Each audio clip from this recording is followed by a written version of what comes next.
পলকের নির্দেশে ইন্টারনেট বন্ধ করা হয়। এখন জনগণ স্বাধীন, এটা বাংলাদেশের দ্বিতীয় স্বাধীনতা, বললেন ডক্টর ইউনূস।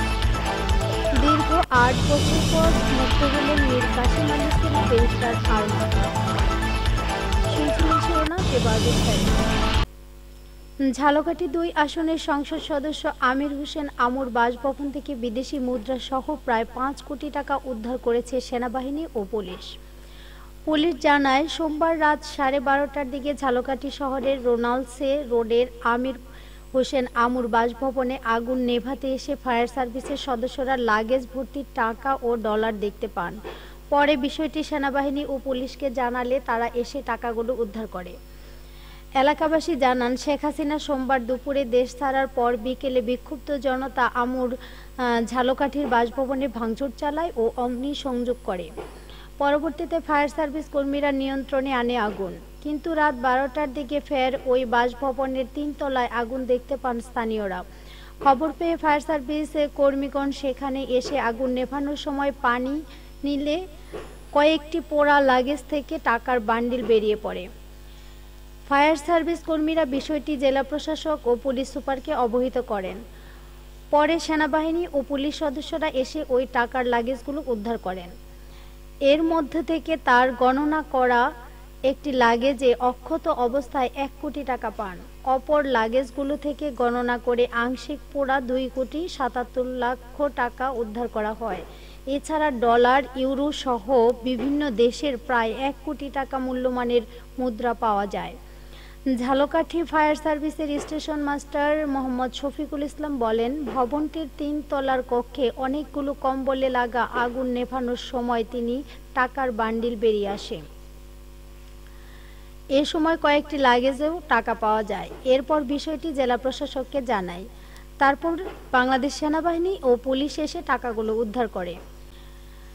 নাশকতা নয়, পলকের নির্দেশেই ইন্টারনেট বন্ধ করা হয়। গত 18 জুলাই রাত থেকে সারা দেশে তৈরি হয় ইন্টারনেটের ব্ল্যাক আউটের। সে সময় ডাক, টেলিযোগাযোগ এবং তথ্য প্রযুক্তি প্রতিমন্ত্রী জুনাইদ আহমেদ পলক ঘোষণা দেন যে নাশকতার কারণে মহাখালীর ডেটা সেন্টার খাজা টাওয়ারে সন্ত্রাসীরা আগুন দিয়েছে, যার কারণে ইন্টারনেট পরিষেবা বন্ধ হয়ে গেছে। আসলে এমন বক্তব্য পুরোটাই ছিল ভুয়া। Internet service providers association of Bangladesh বলছে, পলকের মৌখিক নির্দেশ আর সরকার দলীয় লোকজনের হামলার কারণেই বন্ধ করতে হয়েছে ইন্টারনেট সার্ভিস। সংশ্লিষ্ট সূত্র জানায়, এর আগে 2023 সালের অক্টোবর মাসেও রাজধানীর মহাখালীর আমতলী এলাকায় অবস্থিত খাজা টাওয়ারের অগ্নি দুর্ঘটনা ঘটে। এ সময় ফায়ার সার্ভিসের 12টি ইউনিটের চেষ্টায় আগুন নিয়ন্ত্রণে আসে। ফায়ার সার্ভিসকে সহায়তায় যোগ দেয় বাংলাদেশ সেনাবাহিনী, নৌবাহিনী ও বিমান বাহিনী। এমন ভয়াবহ অগ্নিকাণ্ডে দেশে ইন্টারনেটে কিছুটা ধীর গতি থাকলেও সংযোগ একেবারে বিচ্ছিন্ন হয়নি। কিন্তু সম্প্রতি খাজা টাওয়ারে আগুনের ঘটনার সামনে এনে দেশজুড়ে ইন্টারনেট সংযোগ বন্ধ করে দেওয়া হয়। বিষয়টি নিয়ে বাংলাদেশ মুঠোফোনে গ্রাহক অ্যাসোসিয়েশনের সভাপতি মহিউদ্দিন আহমেদ বলেন, টেলিযোগাযোগ, আইসিটি, বিটিআরসি এবং খাত সংশ্লিষ্ট দায়িত্বপ্রাপ্ত ব্যক্তিরা ইন্টারনেটের নিরাপত্তা ও গুজব প্রতিরোধে ব্যর্থতার দায় মহাখালীর খাজা টাওয়ারের ডেটা সেন্টারের উপর চাপিয়ে দিয়েছে।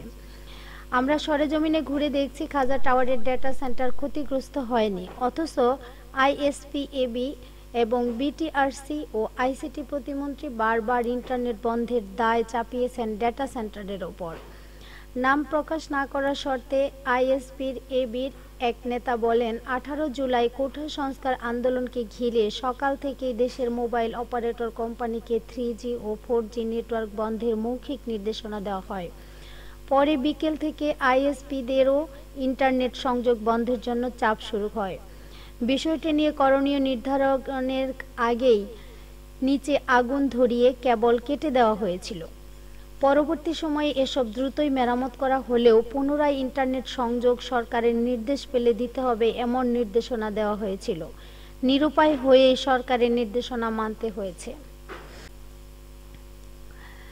বৈষম্যবিরোধী ছাত্র আন্দোলনের ডাকা মার্চ টু ঢাকা কর্মসূচিতে ঢাকায় লাখো লাখো মানুষের ঢল নামলে প্রধানমন্ত্রীর পদ থেকে পদত্যাগ করে দেশ ছেড়েছেন আওয়ামী লীগ সভানেত্রী শেখ হাসিনা। এ অবস্থায় দেশে অন্তর্বর্তীকালীন সরকার গঠন করা হবে বলে জানিয়েছেন সেনাপ্রধান জেনারেল ওয়াকারুজ্জামান। বর্তমান পরিস্থিতিতে ছাত্র জনতার এ বিজয়কে বাংলাদেশের দ্বিতীয় স্বাধীনতা বলে মন্তব্য করেছেন নোবেলজয়ী অর্থনীতিবিদ ডক্টর মোহাম্মদ ইউনূস। সোমবার ভারতীয় গণমাধ্যম দ্য প্রিন্টে দেওয়া এক সাক্ষাৎকারে এ কথা বলেন তিনি। ডক্টর ইউনূস আরও বলেন, আমরা অধিকৃত দেশের মতো ছিলাম। তাদের আওয়ামী লীগ সরকার মনোভাব ছিল একনায়কতন্ত্রের মতো, তারা সবকিছুই নিয়ন্ত্রণ করত। এখন বাংলাদেশের জনগণ স্বাধীন, এটা আমাদের বাংলাদেশের দ্বিতীয় স্বাধীনতা। এখন আনন্দে মেতে উঠেছে সারা বাংলাদেশের জনগণ, সব জায়গায় আনন্দ মিছিল হচ্ছে। আন্দোলনরত সবাইকে আমি অভিনন্দন জানাচ্ছি।